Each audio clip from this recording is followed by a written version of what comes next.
하나님의 말씀 함께 읽겠습니다. 우리에게 주신 하나님의 말씀은 마태복음 13장 31절과 32절 말씀입니다. 우리 준비하신 성경책이나 화면의 자막을 보시고 주신 말씀 한 목소리로 읽도록 하겠습니다.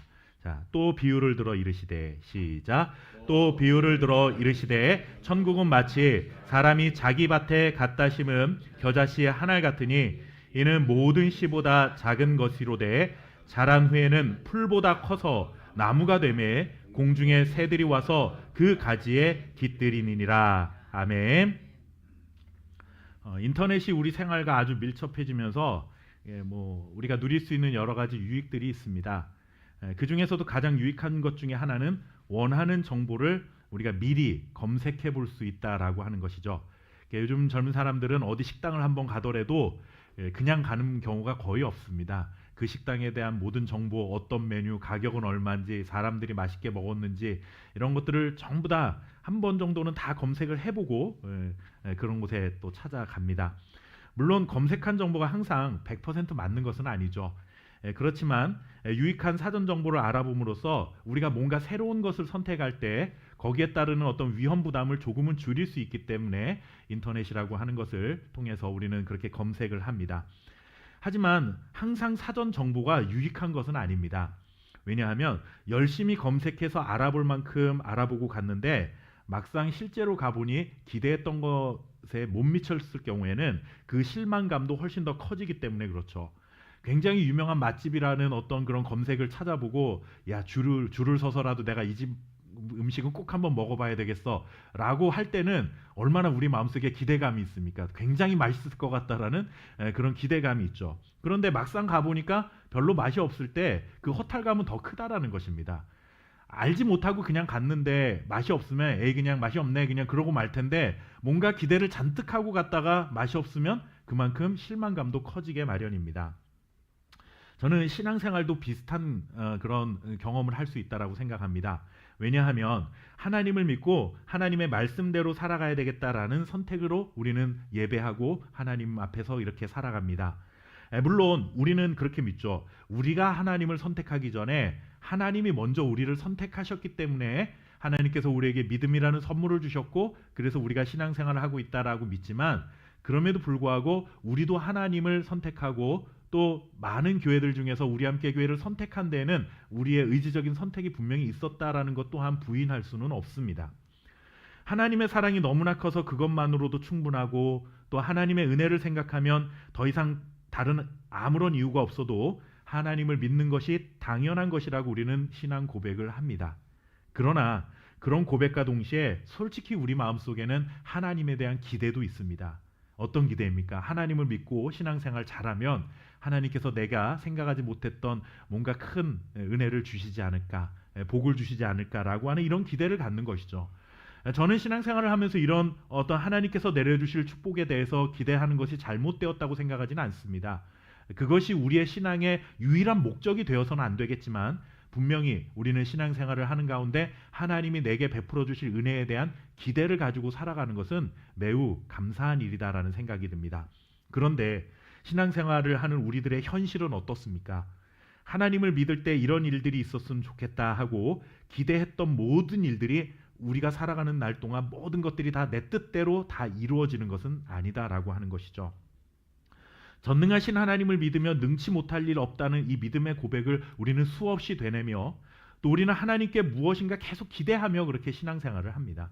우리가 기도를 한다는 것도 마찬가지죠. 사실 하나님의 뜻이 이루어지길 원합니다라고 기도하지만 그래도 마음 한켠에는 어떤 마음이 있습니까? 내가 기도하는 이것을 하나님께서 좀 이루어 주셨으면 좋겠다라는 이런 기대가 우리 마음속에는 있습니다. 그러나 우리가 기도하고 기대했던 그대로 항상 이루어지는 것은 아닙니다. 우리 중에 누가 하나님을 믿을 때 건강을 잃을 것을 기대했던 사람이 있었습니까? 하나님 믿으면서 나는 건강하지 않았으면 좋겠어 이런 기대를 갖는 사람 없죠. 물질로 인해 하루하루를 고민하며 힘겨운 삶을 살아갈 것을 기대했던 사람도 없습니다. 청소년기의 자녀들과의 관계에서 심각한 갈등이 일어나서 집안이 맨날 시끄러웠으면 좋겠다 이런 기대를 가지고 하나님을 믿는 사람 없습니다. 대학까지 졸업한 자녀들이 취업을 하지 못해 전전긍긍하며 살기를 기대하며 그렇게 기도했던 부모는 세상에 하나도 없습니다. 생각하지 않았던 갑작스러운 사고로 인해 중요한 소중한 것을 잃어버렸으면 하는 기대를 하며 기도했던 적이 단 한 번도 없습니다. 그런데 어느 누구도 이런 일들을 기대하며 신앙생활을 하는 사람은 없는데 실제로 신앙생활하는 우리들의 삶의 주변에서는 이러한 일들이 일어나고 있다는 것이죠. 아무리 신앙생활을 열심히 해도 여러분들 지금 우리가 기대하지 않았던, 전혀 생각하지 않았던 이런 어려운 일들이 우리를 찾아올 수 있다는 것입니다.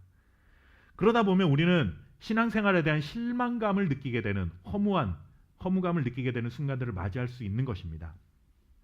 게다가 신앙생활 중에 경험하게 되는 이런 기대가 충족되지 않는 실망감은 더 크게 자리 잡을 수밖에 없습니다. 왜냐하면 전능하시고 나를 최고로 사랑하시며 은혜 베풀어 주시길 원하시는 하나님에 대한 기대였기 때문에 여러분들 이 기대가 큰 만큼 허탈감도 커질 수밖에 없다라고 하는 것이죠.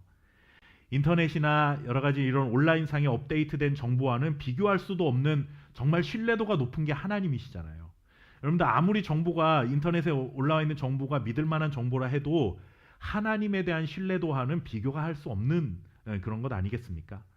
그런데 하나님에 대한 기대가 현실의 문제 앞에서 무너져 내릴 때 우리가 경험하게 되는 실망감이란 말로 표현하기 참 어려운 것이 사실입니다. 그런데 이런 실망감은 예수님과 함께 살았던 12명의 제자들도 마찬가지였습니다. 예수님께서 이 땅에서 하나님의 아들로서의 그런 공생의 사역을 시작하시면서 가장 먼저 외치셨던 말씀이 무엇인가 하면 회개하라 하나님의 나라가 가까이 왔느니라 라고 하는 말씀이었습니다. 하나님의 나라 혹은 천국이라고 우리가 부르는 이 천국에 대한 소망을 품게 하시는 말씀이었습니다. 그 천국에 대한 기대감을 한껏 불러일으키시며 예수님은 하나님의 아들로서의 그런 공적인 사역을 이제 시작을 하신 것입니다. 예수님을 따르던 12명의 제자들은 물론이고 예수님의 뒤를 쫓아다니던 많은 사람들의 마음속에는 어떤 마음이 들었겠습니까? 하나님의 나라, 천국에 대한 소망이 이제 구체적으로 그들의 마음속에 생겨나기 시작했다라는 것입니다.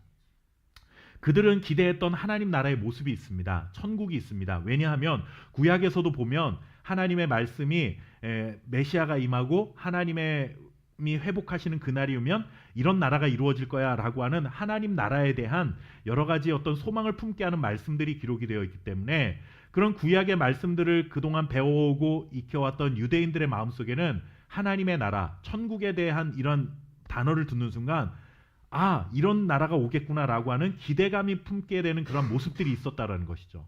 과연 그 모습이 무엇이었을까요? 말씀 몇 구절만 좀 찾아보도록 하겠습니다. 먼저 이사야 60장 19절에서 20절 말씀입니다. 우리 말씀을 같이 한번 읽어보도록 하겠습니다. 다시는 낮에, 시작. 다시는 낮에 해가 내 빛이 되지 아니하며 달도 내게 빛을 비추지 않을 것이요 오직 여호와가 내게 영원한 빛이 되며 내 하나님이 내 영광이 되리니 다시는 내 해가 지지 아니하며 내 달이 물러가지 아니할 것은 여호와가 내 영원한 빛이 되고 내 슬픔의 날이 끝날 것임이라. 아멘. 이사야 선지자뿐만 아니라 구약의 많은 선지자를 통해서 하나님께서 주셨던 하나님 나라에 대한 그 모습, 이미지는 어떤 것이냐면 하나님이 빛의 근원이시기 때문에 피조물인 해와 달이 세상을 비추는 그런 불완전한 세상이 아니라 빛 그 자체이신 하나님께서 이 세상에 빛을 비추시는 그런 세상이 올 것이다 라는 것입니다. 여러분들 전기가 없을 때 우리가 촛불을 켜서 이렇게 불을 밝혔잖아요. 그런데 그게 진짜 뭐 희미하게 보일 뿐입니다. 굉장히 어둡죠. 그러다가 이렇게 이제 전기를 켜게 되면은 촛불과는 비교될 수 없는 밝은 빛이 확 켜집니다. 그러면 여러분들 형광등을 켜놓고 촛불을 또 켜는 사람은 없습니다. 왜냐하면 촛불보다 훨씬 더 밝은 빛을 비출 수 있는 형광등이 있기 때문에 그렇습니다. 오늘 이 말씀이 그런 겁니다. 세상은 지금 해와 달이 빛을 비추고 있지만 해와 달이 비추는 것과는 비교도 안 되는 영광스러운 빛이 하나님으로부터 비춰질 것이기 때문에 하나님의 나라가 오면 더 이상 해와 달이 필요 없는 그런 세상이 될 것이다. 빛이 그 자체이신 하나님이 빛을 비추시는 완전한 나라가 될 것이다라는 이러한 약속을 이사야 선지자를 통해서 그리고 구약의 선지자를 통해서 하나님께서 약속해 주셨던 겁니다. 그러다 보니까 유대인들이나 이런 초대교회 신자들은 이런 말씀들을 보면서 하나님 나라에 대한 이런 기대감을 가지고 있었다는 거죠. 초대교회 신자들이 갖고 있었던 천국에 관한 기대가 또 요한계시록의 말씀을 통해서도 확인해 볼 수가 있습니다. 우리 함께 요한계시록 21장 4절 말씀 같이 한번 보도록 하겠습니다. 자, 모든 눈물을 함께 읽겠습니다. 시작. 모든 눈물을 그 눈에서 닦아주시니 다시는 사망이 없고 애통하는 것이나 곡하는 것이나 아픈 것이 다시 있지 아니하리니 처음 것들이 다 지나갔음이러라. 아멘. 한 군데만 더 읽어보겠습니다. 요한계시록 21장 23절 말씀입니다. 자, 이 말씀도 읽겠습니다. 그 성은 함께 읽겠습니다. 시작. 그 성은 해와 달의 비침이 쓸데없으니 이는 하나님의 영광이 비치고 어린 양이 그 등불이 되심이라. 아멘. 이 두 가지 말씀 속에서도 우리가 분명하게 발견해 볼 수 있는 것은 하나님께서 다스리시는 하나님의 나라 천국이 임하면 더 이상 아픈 것도 없고 슬플 것도 없고 어둠은 조금도 존재하지 않는 그런 나라가 올 것이다 라는 이런 기대 속에 초대교회 신자들은 살고 있었다라는 것입니다. 우리는 물론 이 말씀이 이제 예수님이 이 땅에 다시 오셔야만 이루어질 말씀으로 우리는 기다리고 있지만 사실 2000년 전 초대교회 신자들은 이 말씀이 곧 이루어질 것으로 믿었습니다. 왜냐하면 예수님이 부활하신 이후에 40일 뒤에 승천하시면서 뭐라고 말씀하셨냐면 지금 모여있는 이 자리 가운데 내가 다시 오는 것을 눈으로 직접 볼 사람도 있을 것이다 라는 말씀을 했기 때문이죠. 이 말씀을 초대교회 성도들은 문자 그대로 이해를 했습니다. 아, 그러니까 예수님이 지금 하나님 나라로 이렇게 올라가시지만 며칠 안 있으면 곧 오시는구나, 이런 기대를 가지고 있었기 때문에 이렇게 2000년이라는 시간이 지나갈 것이라고는 상상하지 못했던 것이죠. 그러니까 초대교회 성도들은 요한계시록의 이런 말씀들을 보면서 어떻게 생각하냐면 예수님이 곧 오셔가지고 이제 하나님 나라가 완전히 이루어지면 우리에게 슬픔 없고 더 이상 어둠도 없는 이런 세상이 오겠구나라는 기대 속에 살고 있었습니다. 하지만 이제 2000년이 지난 우리들은 이런 말씀들이 새롭게 해석이 되어야 된다라는 것을 의미가 또 다른 의미가 있었다라는 것을 이제 이해하면서 예수님이 다시 오실 날을 기다리고 있는 그런 좀 차이는 있지만 중요한 것은 하나님 나라가 2000년 전에 오시든 2000년 후에 오시든 중요한 것은 슬픔 없는 더 이상 어둠이 존재하지 않는 그런 나라가 오게 될 것이다라는 기대라고 하는 것이죠. 이런 기대감 속에 있는 사람들에게 예수님께서 처음 나타나셔서 하신 말씀이 뭐냐 하면 회개하라 천국이 가까이 왔느니라 라는 말씀이었습니다. 그러니까 이들의 말씀, 이 예수님의 말씀을 듣는 그 당시 사람들은 예수님이 이제 오셨으니까 천국이 가까이 왔다고 했으니까 더 이상 슬픔 없는 그런 나라가, 어둠 없는 나라가 이제 이루어지겠구나 라고 하는, 차별 없는 나라가 이루어지겠구나, 이제 더 이상 억울한 일도 없고 우리 속상해서 눈물 흘릴 일 없겠구나 라는 이런 꿈을 꾸기 시작했다라는 것입니다. 그리고 이런 기대를 가지고 있었기 때문에 제자들뿐만 아니라 많은 사람들이 예수님 뒤를 쫓아다녔던 것이죠. 특히 여러분들 12명의 제자들은 모든 삶의 터전을 포기하고 예수님을 따랐습니다. 대표적인 사람이 베드로잖아요. 베드로는 어부였습니다. 여러분들 어부인데 예수님을 만나는 순간 예수님이 나를 따르라 그러니까 뭘 버려두고 따랐다고 그래요? 그물을 버려두고 따랐다고 그러죠. 여러분들 그물을 버렸다는 건 곧 뭡니까? 어부에게 있어서 그물은 생명입니다. 어부는 그물을 가지고 생계를 유지하는 사람이죠. 자신의 삶을 지탱해주는 가장 중요한 것을 내려놓고 주님을 따랐다라는 그런 의미입니다. 베드로뿐만이 아니라 모든 제자들이 사실 다 그랬습니다. 자신의 삶에 지탱해줬던 모든 의지했던 것들을 다 포기하고 예수님의 뒤를 따라다닌 것입니다. 그렇게 따라다닐 때는 여러분들 마음속에 뭐가 있었겠어요? 예수님을 따라다니면, 예수님의 제자로 살면 정말 하나님 나라가 이루어지는 이런 것들을 가장 먼저 경험하고 더 이상 슬픔 없고 억울함 없는, 고통 없는 세상에서 내가 살 수 있겠구나 라는 이런 기대를 가지고 예수님을 따랐을 것입니다. 그런데 예수님을 따라다니다 보니까 이런 설레는 마음과 기대감이 조금씩 사그러지기 시작하는 겁니다.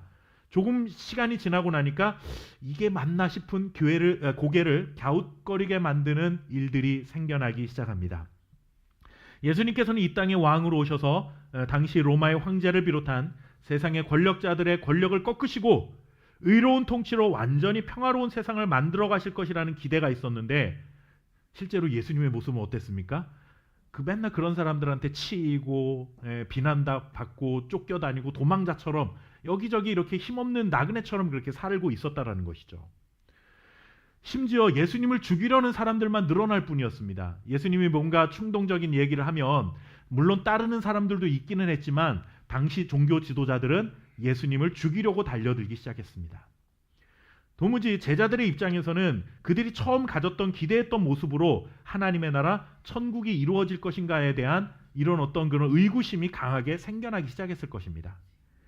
제자들도 그런 당황스러운 마음으로 슬슬 의심을 가지기 시작했을 무렵 예수님께서 그들에게 천국이 어떤 곳인지를 알려주기 시작하셨습니다. 이 불안한 마음을 예수님께서 아셨던 것 같아요. 그래서 이런 고민이 생겨날 때쯤에 예수님께서는 사람들에게 지금부터 내가 천국이 어떤 곳인지 하나님의 나라가 어떤 곳인지 그 본질을 일이 무엇인지 내가 너희들한테 가르쳐 줄게 라고 하면서 천국에 관한 교훈을 전해주시기 위해 천국은 마치 이런 곳이다 라고 말씀해 주시는 비유의 말씀이 몇 가지를 성경 속에는 담겨 있습니다. 그 비유가 모아 있는 데가 어디냐면 마태복음 13장이죠. 마태복음 13장을 그래서 우리가 흔히 천국장 그렇게 비유를 합니다. 그 중에서 오늘 우리가 보려고 하는 것은 흔히 겨자씨 비유라고 부르는 이 말씀을 좀 살펴보려고 합니다. 비유의 내용은 여러분들 교회를 안 다닌 사람도 한 번만 읽어보면 다 이해할 수 있을 만큼 굉장히 쉽습니다. 천국은 마치 겨자씨와 같이 작다. 그러나 나중에는 큰 나무를 이루어서 많은 새들이 와서 그곳에서 쉴 수 있게 될 것이다 라는 것이었습니다. 이해하는데 별로 어려움이 없는 이 말씀인데 이게 왜 천국에 관한 말씀인가? 우리가 오늘 그 말씀을 좀 살펴보려는 것이죠. 우리가 이 비유의 말씀에서 첫 번째로 확인해야 될 것은 뭐냐 하면 천국의 시작은 매우 작다라는 것입니다. 늘 혹시 겨자씨를 직접 보신 분이 계십니까?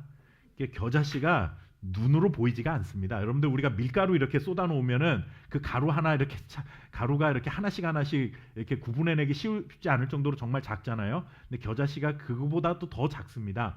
이 겨자씨의 그 크기는 1mm가 채 되지 않는다라고 합니다. 그러니까 사실 우리 육안으로는 하나를 이렇게 구분해내기 어려울 정도로 정말 작은 씨앗이죠. 씨만 보면 여러분들 그 씨를 보면서 야 이거 심는다고 해서 나중에 뭔가 큰일이 일어날 것 같다라는 생각이 안 들 만큼 보잘것없는 게 겨자씨라는 것입니다. 결국 이 말씀에서 우리가 기억해야 될 건 뭡니까? 하나님의 나라 천국이라고 해서 매우 웅장하고 대단한 방식으로 이 땅에서 정말 시끌벅적하게 그렇게 시작되는 것이 아니다라는 것을 예수님께서 말씀해주고 싶었다라는 것이죠. 사람들은 세상을 창조하신 하나님의 아들이 시작하는 하나님의 나라라고 한다면 당연히 그 기대를 갖잖아요. 야, 하나님의 아들이신 분이 세상을 시작한다면 이런 세상이 될 거야 라고 하는 기대가 있잖아요. 그런데 예수님께서는 거기다 찬물을 끼얹으시는 거죠. 하나님의 나라는 너네들이 생각하는 그런 화려하고 웅장한 거 아니야. 시끌벅적하지 않아. 사람들이 씨만 봐도 야 이게 무슨 일이 있을까? 이거 버려도 그만이야 라고 생각할 만큼 하찮은 모습으로 천국은 시작된다라고 하는 말씀으로 이 비유의 말씀을 지금 하고 계신 것입니다. 또한 겨자씨 비유를 통해 한 가지 우리가 더 깨닫게 되는 것은 이것입니다. 그렇게 작은 씨앗이지만 심겨져서 자란 후에는 다른 풀들보다 커서 새들이 와서 쉴 수 있을 만큼 큰 나무가 될 것이다 라고 하는 것입니다. 이 말은 여러분들 어떤 뜻인가 하면 그 시작은 굉장히 작지만 그 작은 시작에 비한다면 대단한 결과가 낳게 될 것이다 라고 하는 그런 의미가 담겨 있는 것입니다. 천국이 겨자씨와 같다는 말씀을 듣고 어쩌면 웅장한 천국의 모습을 기대했던 사람들은 그 말씀을 듣는 순간 이런 생각을 했겠죠. 예수님 가짜구나. 이거 우리가 기대했던 그런 모습 아니야 라고 실망하고 돌아갔을 수도 있습니다. 그리고 슬슬 예수님에 대한 의심이 생기기 시작했던 사람들에게 이 겨자씨의 비유는 예수님은 우리가 기다렸던 메시아가 아니구나 라는 생각을 갖게 만드는 어떤 그런 말씀이었을 수도 있습니다. 뭔가 대단한 게 있는 줄 알고 왔는데 겨자씨야 그러면 이거 별거 아니네 라고 돌아갈 수 있는 우리도 그렇잖아요.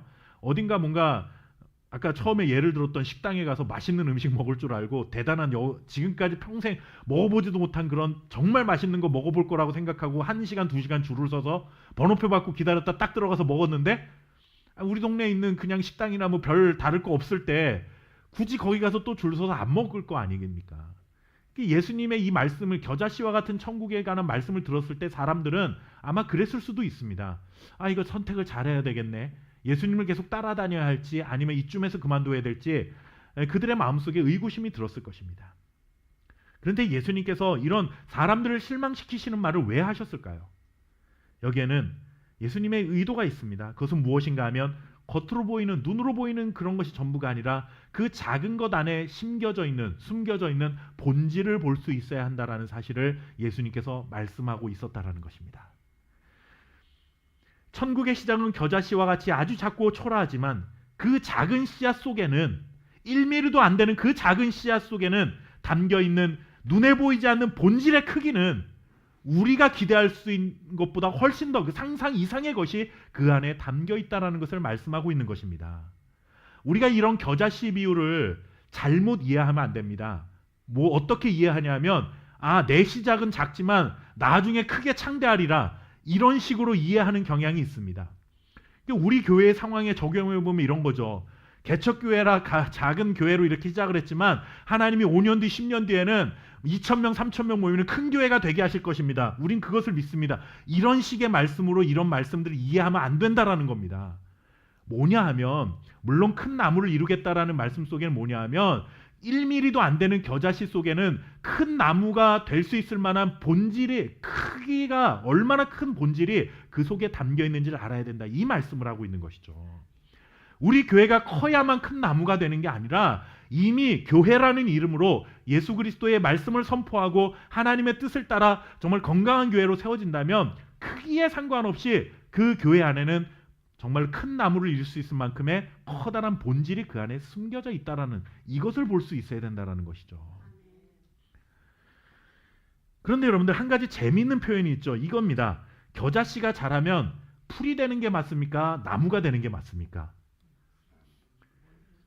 여러분들, 겨자씨가 숨겨져서 여러분들 자라면 아무리 커도 풀이 맞죠. 이게 사실 현실적으로는 풀이 맞습니다. 그런데 이상하게 예수님이 나무라는 표현을 사용하셨어요. 이 부분이 좀 재미있는 부분입니다. 여러분들, 예수님께서 잘 몰라서 나무라고 표현하셨을까요? 예수님의 한마디 한마디 단어 하나하나에는 의미가 담겨 있습니다.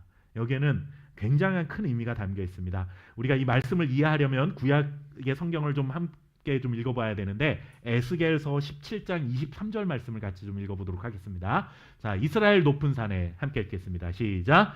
이스라엘 높은 산에 심으리니 그 가지가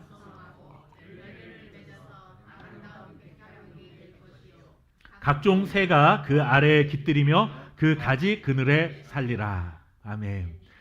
예수님께서 비유의 말씀을, 좀 전에 겨자씨 비유의 말씀을 하셨는데 뜬금없이 그냥 막 하신 게 아니라, 예수님은 구약에 있는 하나님의 말씀을 이렇게 성취되어 가고 있다라고 하는 것을 보여주시기 위한 말씀들로 이런 것들을 했다라는 것을 우리가 볼 수 있습니다. 이 에스겔서 말씀은 회복된 이스라엘을 묘사하는 그런 말씀입니다. 여기서 보면 가지가 무성하고 열매를 맺는 백향목이라고 나오죠. 이 백향목은 나무 종류인데, 구약에서 흔히 나무가 상징하는 의미는 뭐냐면 큰 제국, 큰 나라가 이루어질 것이다라고 할 때 나무라는 상징적인 표현으로 많이 사용을 했습니다. 그리고 거기에 날아든 새가 있다고 그러죠. 그 새는 뭐냐 하면 이방인들을 말하는 것입니다. 다시 오늘 말씀과 연결해보면 이런 뜻이죠. 천국은 겨자씨처럼 정말 작고 초라한 모습으로 시작하지만 그 속에 담겨있는 본질의 크기, 영향력은 유대인들뿐만이 아니라 이방인들에게까지도 하나님의 구원의 은혜가 임할 수 있는 놀라운 그 본질의 가치가 그 안에는 담겨있어 라고 예수님께서 말씀하신 거예요. 이걸 여러분들 우리가 알지 못하면 단순히 이런 말씀들을 보면서 언젠간 나무처럼 커지겠지, 이런 식으로만 자꾸 말씀을 이해하니까 헛된 기대를 갖게 되는 거죠. 솔직한 말씀으로 드리자면 여러분들, 교회도 이렇게 뭔가 대단한 기대를 갖고 처음에 개척을 합니다. 개척을 하면서 개척하는 목사님들 중에 기대가 없는 목사님이 어디 있겠어요. 우리 교회는 그래도 5년 뒤 10년 뒤에는 좀 이렇게 자리 잡고 좀 큰 교회가 될 수 있지 않을까라는 이런 기대를 다 가지고 목회를 합니다. 한 2달 있으면 망하겠지, 뭐 이런 목회에 대한 기대를 가지고 교회를 개척하는 목사님이 세상에 어디 있겠습니까? 그런데 여러분들, 그런 상황 속에 있는 목사님들에게 이런 말씀들이 위로가 되겠죠. 그래, 지금은 겨자씨처럼 우리 교회가 작지만 언젠간 큰 나무가 될 수 있을 거야. 그런데 현실이 어떻습니까? 개척교회 중에 여러분들 정말로 이렇게 안정되게 성장을 하고 이제 자리를 잡는 교회의 퍼센티지보다 그냥 사라져버리는 교회들이 훨씬 많은 것이 솔직한 현실입니다. 그러면 여러분들, 이런 겨자씨 비유는 도대체 뭐냐라는 거죠. 이거 거짓말 아니냐라고 생각할 수 있어요. 그러나 이거는 조금 전에도 말씀드렸지만 물리적으로 커진다는 의미가 아니라 하나님의 나라는 겨자씨처럼 사람들이 인식하지도 못할 만큼 작은 것이지만 그 작은 것 안에 정말 세상에 다 선한 영향력을 미칠 만큼의 커다란 본질이 그 안에 숨겨져 있다. 이것을 믿고 너희들이 예수님을 따르고 하나님 나라를 기대해야 돼라고 하는 말씀을 하고 있는 것입니다. 겨자씨 비유를 통해 우리는 분명히 알아야 됩니다. 시작이 너무나 미비하고 초라하지만 이것은 반드시 성장할 것이라는 것입니다. 그대로 가만히 있지는 않는다라는 것이죠. 그리고 큰 나무를 이루기까지는 오랜 시간이 지날 수밖에 없다라는 것입니다. 그렇기 때문에 인내해야 된다라는 것이죠. 이 약속을 믿고 기다리는 것, 여러분들 큰 것을 보고 커질 때까지 기다리는 건 쉬운 일이죠. 이거 별로 어려운 일이 아닙니다. 그런데 눈에 보이지도 않을 만큼 작은 것을 가지고도 이 안에 놀라운 본질이 숨겨져 있다는 것을 믿는 것은 굉장히 어려운 일입니다. 이게 믿음이죠. 우리가 하나님을 믿고 기대하는 것과는 달리 현실의 세계와 자꾸 동떨어져가는 실망감이 찾아올 때 겨자씨의 비유를 통해 하나님 나라를 이루어 가시는 그 하나님을 신뢰하며 인내할 수 있도록 하나님께서는 예수님께서는 이런 말씀들을 우리에게 전해주고 있는 것입니다. 언젠간 커질 날을 기다리면서 너희들 참아라가 아니라 지금 이미 이 작은 겨자씨 안에는 이렇게 큰 하나님 나라의 본질이 숨겨져 있으니까 이것을 볼 수 있는 것, 이것이 정말로 드러나는 그 순간까지 너희는 참고 믿음으로 살아가야 한다. 예수님께서 지금 그 말씀을 하고 있는 것이죠. 여러분들 어린 자녀들과 여행을 해보신 적이 있을 겁니다. 마침 목적지가 차를 타고 몇 시간을 달려야 하는 그런 도착할 수 있는 먼 곳으로 그렇게 여행을 갈 수도 있습니다. 목적지에 도착하면 멋진 풍경이 펼쳐지는 아름다운 곳에서 쉼을 즐길 수 있으리라는 그런 기대를 가지고 출발을 합니다. 그런데 여러분들 목적지가 어딘지도 잘 모르고 그곳이 어떤 곳인지도 잘 모르는 이런 어린 아이들에게는 이동 시간이 얼마나 지루한 시간입니까? 견디기 힘든 시간입니다. 차 속에서 몇 시간을 있어야 된다는 것은. 가는 동안 아이들은 엄마 아빠한테 몇 번을 묻습니다. 도대체 언제 도착하냐? 몇 시간을 더 가야 되냐? 얼마를 더 가야 되냐? 계속 묻습니다. 이렇게 자꾸 질문하면 처음에는 친절하게 대답하던 엄마 아빠도 조금씩 언성이 높아지게 말이죠. 그리고 자꾸 물어볼 건 잠이나 자! 뭐 이러면서 이제 소리를 칩니다. 슬슬 짜증이 나는 거죠. 그러다가 여러분들 마침 또 가는 길에 비라도 막 쏟아져 보십시오. 그러면 이렇게 마음에 불안함이 생기죠. 야, 이거 휴가지에 가서 잘 놀 수 있을까? 라는 불안함도 생기고 갑자기 막 비포장 도로로 산길로 막 가면서 우리가 살아왔던 그런 어떤 도심의 환경과는 전혀 다른 열악한 환경 속으로 자꾸 가는 것 같으면 아이들 마음속에서는 여러분들 불안할 수 있어요. 야, 이거 엄마 아빠 말만 듣고 따라왔는데 아무것도 없는 산속 골짜기에서 그냥 재미없게 놀다 오는 거 아니야? 이런 생각 할 수 있는 거 아니겠습니까? 겨자씨로 비유된 하나님 나라를 기다리는 성도들의 모습이 저는 이와 같다라고 생각합니다. 목적지인 하나님의 나라는 눈물도 없고 억울함도 없고 더 이상 두려움도 없고 근심도 없고 경쟁할 필요도 없는 모두가 행복하고 평안한 나라라는 건 알겠는데 중요한 거는 목적지까지 가는 동안 비가 오기도 하고 바람이 불기도 하고 정말 내가 생각하지 못했던 어떤 그런 주변 환경이 일어나면서 또 세상의 그런 일들로 인해 나는 상처받기도 하고 때로는 악인들이 나타나서 억울하게 만들고 두 눈에 눈물이 마를 날이 없을 정도로 고난이 닥쳐오는 험난한 여정을 견뎌내야만 한다라고 하는 것이죠. 어린 자녀가 여행 목적지에 도착하기 전까지 수없이 아빠 엄마에게 아빠 언제 도착해? 아직 멀었어. 정말 좋은 곳이긴 한 거야. 비만 오면 어떡해? 막 계속 물어보는 것처럼 우리도 불안한 마음으로 하나님께 자꾸 묻고 싶은 거죠. 하나님 도대체 하나님 나라가 어떤 곳인데요? 하나님 도대체 언제까지 기다려야 되는데요? 언제나 되어야 이런 슬픔 없는 세상이 오는 겁니까? 라고 자꾸 묻고 싶은 마음이 우리 마음속에 든다라는 것입니다. 하지만 그럴 때 아무리 힘들어도 견딜 수 있게 되는 한 가지 근본적인 힘이 어디로부터 나오겠습니까? 그것은 아빠에 대한 신뢰입니다. 그래, 우리 아빠는 절대로 나한테 거짓말 안 해. 지금 이렇게 비가 오고 산골짜기를 가는 것 같지만 결국에는 도착하면 아빠가 말했던 좋은 풍경이 펼쳐질 거야. 우리에게 정말 아름다운 곳이 올 거야. 우리 아빠는 반드시 약속을 지키는 사람이야. 이런 신뢰가 있으면 그 힘든 시간을 견뎌낼 수가 있는 겁니다. 결국 우리가 이 땅에 사는 날 동안 여러분들 우리가 믿음으로 달려갈 수 있는 힘은 어디로부터 나옵니까? 하나님 아버지에 대한 신뢰입니다. 지금 눈앞에 무슨 일이 펼쳐지느냐가 중요한 것이 아니라 그런 일들 속에서도 하나님은 절대로 약속을 취소하는 분도 아니고 우리에게 하신 약속하신 바를 반드시 이루시는 분이라고 하는 하나님에 대한 신뢰가 있으면 이 인내해야 될 시간들이 여러분들 우리는 견뎌낼 수 있는 힘을 그것으로부터 얻을 수 있다라는 것입니다. 하나님은 눈물 없는 곳, 애통함이 없는 곳을 약속하셨고 우리에게 그런 세상에 대한 기대를 품게 하셨지만 아직은 겨자씨만한 하나님 나라의 모습이기 때문에 우리가 경험할 수 없을 수 있다라는 겁니다. 그러나 그 본질이 확연히 드러나는 그런 순간이 올 거니까 너는 내 말씀, 내 약속을 믿고 그때를 기다리며 인내할 수 있어야 된다.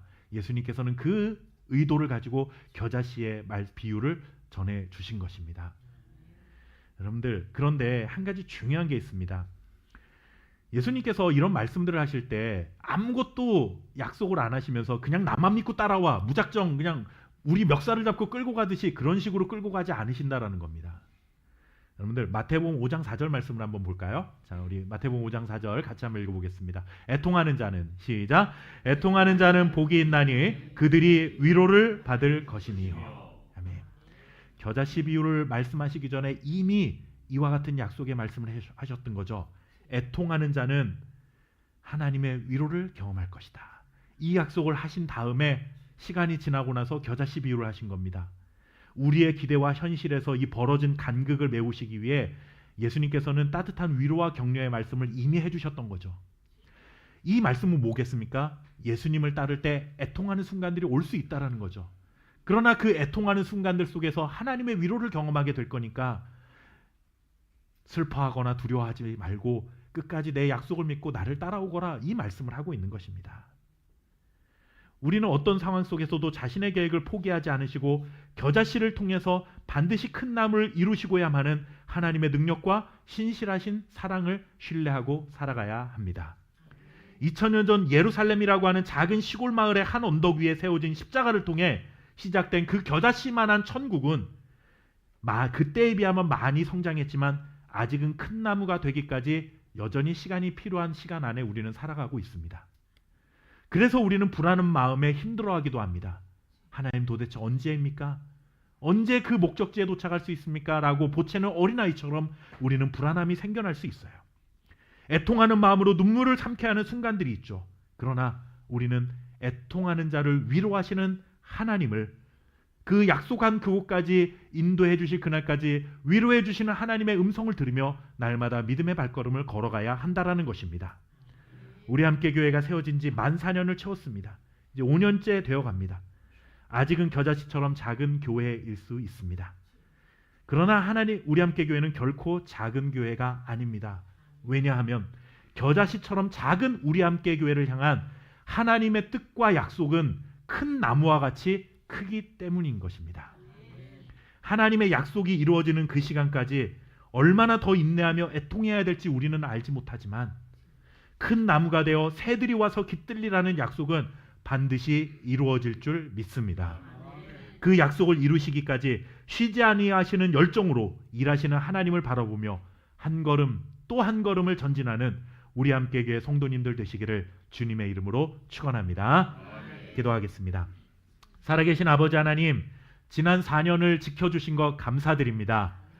어떻게 코로나라고 하는 이 팬데믹 시기에 교회를 건축할 수 있냐, 개척할 수 있느냐라고 많은 사람들이 우려했지만 하나님 아버지여, 상황이 더 어려운 것은 사실이지만 상황이 어렵다고 해서 하나님의 꿈이 좌절되지 않는 줄 저희는 믿습니다.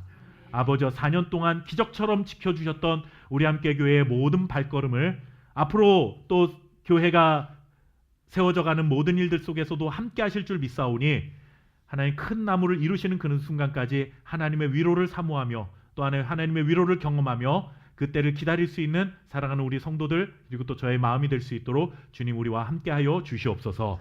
아버지, 교회뿐만 아니라 우리가 살아가는 모든 삶의 현장이 마찬가지일 줄 믿습니다. 때로는 겨자씨처럼 작아서 보잘것없고 보이지도 않을 만큼 정말 아무것도 기대할 수 없을 만큼 초라해 보이지만 그 속의 본질은 정말 대단한 것이 숨겨져 있다라는 그 가치를 기억할 수 있는 성도들이 될 수 있도록 도와주시고, 우리의 삶을 통해 이와 같은 약속을 신실하게 이루어 가시는 하나님의 놀라운 일하심과 전능하신 능력을 날마다 경험할 수 있도록 주님 우리의 삶을 축복하여 주시옵소서. 오늘도 하나님, 우리가 감사하는 마음으로 주님 앞에 예배하고 또 구별하여 예물을 드립니다. 하나님이여, 이 예물이 우리 함께 교회를 건강하게 세워가는 일에 아름답게 쓰임받을 수 있도록 도와주시고, 하나님께서 드리게 하신 모든 손길 위에 복의 복을 더하사 이 땅을 사는 날 동안 물질로 인하여 슬퍼하지 않도록, 고통스럽지 않도록 지키시는 하나님의 놀라운 축복이 임할 수 있도록 주여 우리와 함께하여 주시옵소서. 모든 것 감사드리며 모든 말씀 예수님의 이름으로 간절히 기도하옵나이다. 아멘.